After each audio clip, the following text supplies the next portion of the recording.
మన 11 ఆవిర్భావ సభలు జరుపుకునేసరికి 11 సీట్లకే పరిమితం చేశారు మన నాయకులు పవన్ కళ్యాణ్ గారు. ఈ రోజు ఈ 12వ ఆవిర్భావ సభ జరుపుకున్న తర్వాత ఈ ఆంధ్రప్రదేశ్ రాష్ట్రంలో వైసీపీ పార్టీ కనుమరుగైపోతా ఉన్నదని ఈ వేదిక ద్వారా మన జన సైనికులందరికీ తెలియజేసుకుంటూ ఇంత చక్కటి అవకాశం ఇచ్చినటువంటి పెద్దలందరికీ పేరు పేరున హృదయపూర్వక నమస్కారాలు తెలియజేసుకుంటూ జై జనసేన, పవన్ కళ్యాణ్ గారి నాయకత్వం, జై జనసేన. గౌరవనీయులు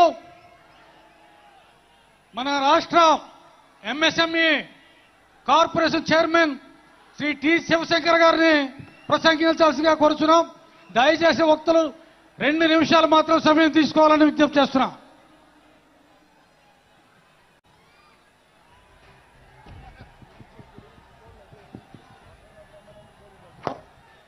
సభాధ్యక్షులు, వేదికను అలంకరించినటువంటి పెద్దలు, పిఎస్సి చైర్మన్ మరియు సివిల్ సప్లైస్ మినిస్టర్ అయినటువంటి గౌరవనీయులు నాదెండ్ల మనోహర్ గారికి, అలాగే కొనిదెల నాగబాబు గారికి, శాసనసభ్యులు, పార్లమెంటు సభ్యులు, జనసేన నాయకులు, జన సైనికులు, వీర మహిళలు అందరికీ కూడా 12వ ఆవిర్భావ దినోత్సవ శుభాకాంక్షలు మిత్రమా. మనం 11 జరుపుకున్నాం. అవి ఒక ఎత్తు. పోరాటాలతో జరుపుకున్నాం, అంకుశాలతో జరుపుకున్నాం.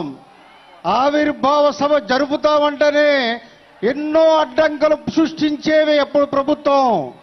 కానీ ఈరోజు గర్వంగా సగర్వంగా ప్రభుత్వంలో భాగస్వామి అవుతూ మన ఉత్సవం జరుపుకున్నందుకు మనందరము కూడా మన అధ్యక్షులు పవన్ కళ్యాణ్ గారికి సర్వదా కృతజ్ఞతలై ఉండాలి మిత్రమా. అలాగే ఇంకా మున్ముందు చాలా పోరాటం ఉంది మనకి. ఇంకా చాలా దూరం పయనించవలసి ఉంది. కాబట్టి ప్రతి ఒక్కరు కూడా అధ్యక్షులు పవన్ కళ్యాణ్ గారి ఆలోచన విధానం, సిద్ధాంతం, భావజాల పురుగుపుచ్చుకొని మన పార్టీని బలోపేతం చేసి అల్టిమేట్ గా మనం లక్ష్యం గమ్యం చేరుకునే దిశగా మనందరం పయనించాలని కోరుకుంటూ సెలవు తీసుకుంటున్నాను. జై జనసేన. గౌరవనీయులు మహిళా రీజనల్ కోఆర్డినేటర్ శ్రీమతి కడలి ఈశ్వరి గారు, మీ లెఫ్ట్ సైడ్ పోడియం దగ్గర మాట్లాడమ్మా ప్లీజ్.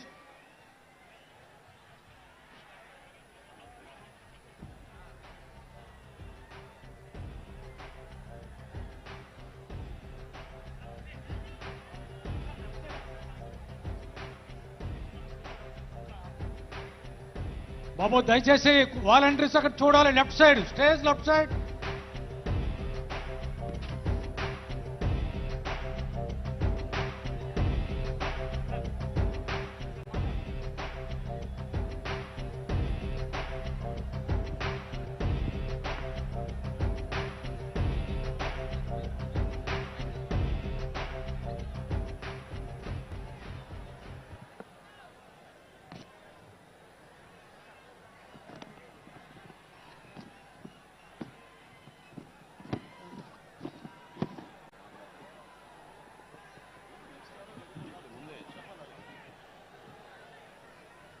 సభకు నమస్కారం. అలాగే మన పెద్దలు గౌరవనీయులు మనోహర్ గారికి, నాగబాబు గారికి, అలాగే మంత్రివర్గానికి, ఎమ్మెల్యేలకి అందరికీ కూడా నమస్కారాలు తెలుపుకుంటూ ఈరోజు మన డిప్యూటీ సీఎం పవన్ కళ్యాణ్ గారు 12వ ఆవిర్భావ సభకి ఆయన సభ అనేటప్పటికీ ఈ జనాన్ని చూస్తుంటే ఒక సముద్రం తరలి వచ్చిందా అన్న విధంగా కోలాహలంగా ఉంది. మనకి సంక్రాంతి అలాగే ఉగాది పండుగలు ఎలాగైతే వస్తాయో ఆవిర్భావ దినోత్సవం కూడా అదే పండుగలా మనం అందరం చేసుకుంటాము. అటువంటి పండుగ రోజు ఈ రోజున 11 ఆవిర్భావ దినోత్సవాలు చేసుకుని సార్ చెప్పినట్టు ఎన్నో అడ్డంకులు